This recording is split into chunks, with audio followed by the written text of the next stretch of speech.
Hoje vamos estudar o Salmo 76, que fala sobre a grandeza e a soberania de Deus diante dos inimigos.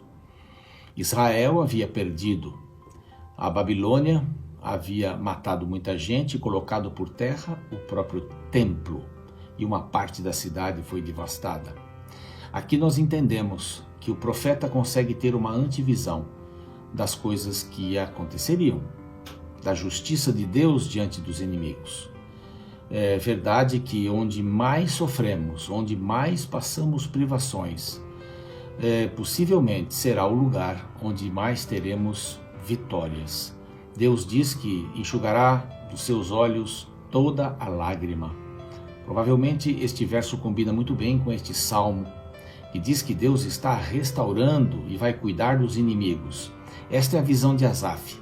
Asaf via o problema, considerava o problema como alguma coisa grande, alguma coisa perniciosa, a consequência dos pecados, por exemplo, do povo, mas olhava para a soberania de Deus e se confortava nessa soberania. Quando nós passamos por um problema, uma necessidade, é sempre muito melhor olhar para a soberania de Deus. Nós não vamos mencionar para Deus o tamanho do nosso problema. Nós vamos mencionar para o nosso problema o tamanho do nosso Deus. Esta é uma frase muito conhecida de todos. Quando a gente está passando um momento de dificuldade, é muito possível que neste mesmo lugar, nesta mesma circunstância, Deus nos dará uma grande vitória. E, falando do porvir, nos dará uma grande vitória com certeza. E começa dizendo o Salmo assim: conhecido é Deus de Judá, em Judá, grande é o seu nome em Israel, em Salém está o seu tabernáculo, em Sião a sua morada. Ali despedaçou ele os relâmpagos do arco. Muita gente morreu através do arco na batalha. O escudo, a espada e a batalha finalmente será vencida. Ele vai despedaçar a derrota.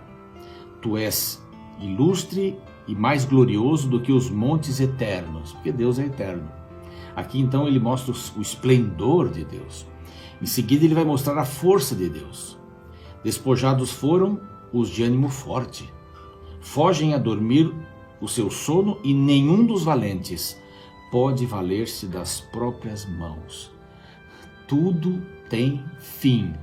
A derrota tem fim, o problema tem fim. Nós estamos vivendo uma época de confinamento, haverá um fim, passará, tudo passará. Esta é uma grande visão de Deus. No verso 7 assim: tu, sim, tu és terrível. Se te iras, quem pode subsistir à tua vista? Babilônia não é nada. Os nossos inimigos de Israel também não são absolutamente nada. O problema que você está vivendo agora não significa nada, porque eu tenho um Deus, diz Asaf, eu tenho um Deus soberano, grandioso, que um dia vai acertar as contas com todos aqueles que se levantaram contra ele. Quando Deus age, o aflito é salvo. E olha que verso bonito, verso 8 e 9. Desde os céus fizeste ouvir o teu juízo. Deus é grande. Tremeu a terra e se aquietou ao levantar-se Deus para julgar e salvar todos os humildes da terra. Quando Deus se levanta, o aflito é salvo. Pois até a ira humana há de louvar-te. Não há nada pior que possa fazer-te temer. Diante da ira humana, quem teve a ira humana até poderá louvá-lo. Há de louvar-te, e do resíduo das iras te cinges. Não é problema. Nada disso atinge a Deus, porque Ele é soberano. Então, quando nos ofendem, quando falam mal da gente, quando nos criticam, nós deveríamos agir desta maneira: Senhor, isso daqui não me atinge. Por quê? Porque o Senhor é maior do que tudo isso.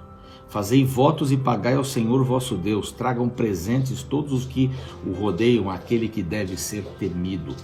Ele quebranta o orgulho dos príncipes. Então, vamos continuar fazendo a vontade de Deus. É a palavra do salmista aqui. Deus é grande. Deus é poderoso. Vamos nos apegar a Ele. Não vamos ficar abatidos diante daqueles que nos odeiam. Vamos olhar para o Senhor e seguir em frente, guardando a sua palavra no coração. Amanhã a gente volta com mais um salmo. Mesmo quem nunca foi a um casamento, certamente conhece o voto matrimonial. Normalmente o líder religioso faz uma série de perguntas ao casal como: você aceita essa pessoa e promete amá-la e cuidá-la na saúde e na doença, na riqueza e na pobreza, até que a morte os separe? Os cônjuges respondem normalmente com um alegre sim. E então, para materializar o compromisso, uma aliança é colocada no dedo de ambos, reafirmando publicamente o pacto que fizeram. Porém, a notícia ruim é que a promessa matrimonial está cada vez mais restrito ao campo da teoria. Só para se ter uma noção, o IBGE, Instituto Brasileiro de Geografia e Estatística, divulgou em 2015 que em 10 anos o número de divórcios no Brasil cresceu mais de 160%. E na maior parte do mundo, esse aumento vertiginoso não é diferente. Cada vez mais o número de divórcios só crescem. Esses dados, ainda que limitados, mostram a falência das promessas. Foi-se o tempo em que se fazia sentido o ditado "promessa é dívida". E este descompromisso também tem se alastrado para o campo espiritual. Não são raras promessas religiosas fervorosas surgirem em momentos de dificuldades e depois serem completamente abandonadas ou adiadas quando o quadro melhora. O Salmo 76, verso 11, adverte enfaticamente: fazei votos e pagai-os ao Senhor vosso Deus. Tragam presentes todos os que o rodeiam àquele que deve ser temido. Sabe, Deus não precisa do meu dinheiro, nem de meu tempo e muito menos dos meus talentos. Mas Ele conta com a minha fidelidade. É por isso que uma promessa quebrada não faz com que Deus perca alguma coisa, mas revela uma vida espiritual frágil e um enorme desrespeito para com Ele. Por isso, precisamos levar mais a sério o que prometemos, para que sejamos conhecidos como pessoas confiáveis, cuja palavra tem valor e cujas promessas são cumpridas. Afinal, como bem afirmou Carlos Riusdorf, promessas são apenas palavras até começarem a ser cumpridas por nossas atitudes.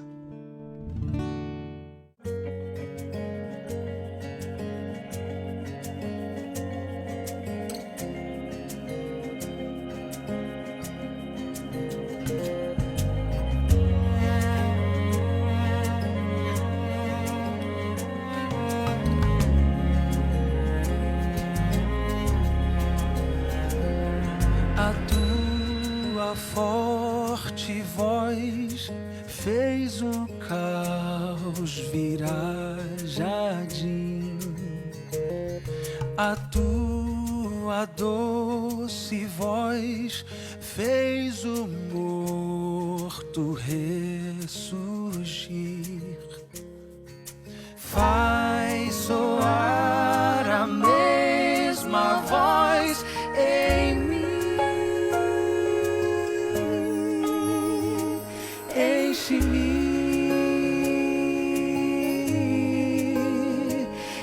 Enche-me, Senhor, de tua voz. Enche-me, enche-me, Senhor, de tua voz. Num verso então expresso o meu amor ao Criador.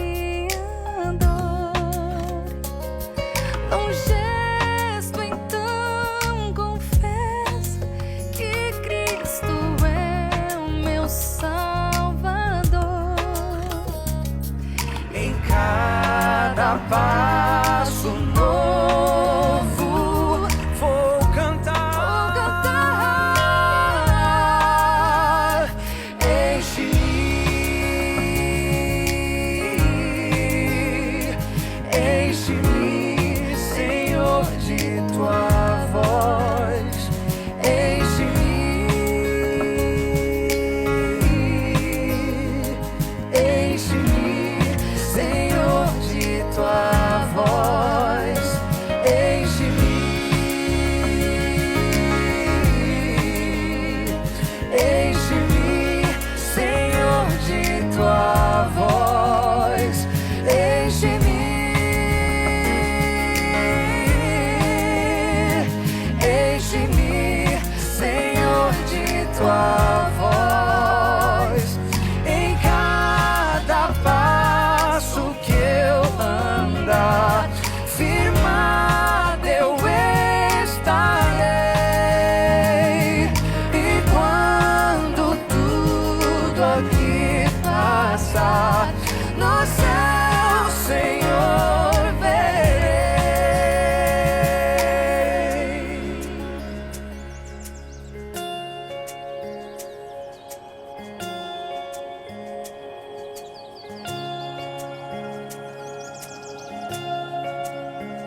Enche-me, Senhor, de tua voz. Enche-me,